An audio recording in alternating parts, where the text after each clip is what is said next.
అందరికీ ఈరోజు మీకు అటుకులు ఉప్మా ఎలా అన్నది నేను చెప్తున్నాను. ఫస్ట్ అయితే హాట్ వాటర్లో అయితే ఈ అటుకులు అయితే ఒక 10 minutes అయితే నానబెట్టుకొని పక్కన పెట్టుకోవాలి. ఓకేనా. తర్వాత వచ్చేసి ఇది ఆయిల్ పెట్టాను.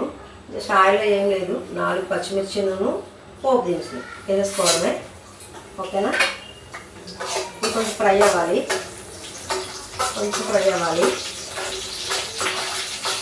కొంచెం పసుపు వేసుకోవాలి లైట్గా. ఓకేనా.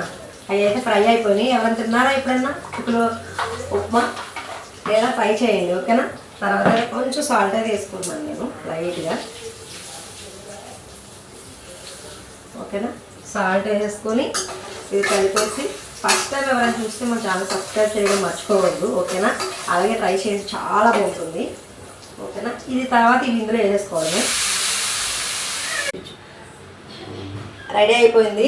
లాస్ట్ అయితే ఇలాగనమాట, చాలా టేస్ట్ ఉంటుంది, బాగుంటుంది. ఒకసారి ట్రై చేయండి. ఓకేనా. Bye friends.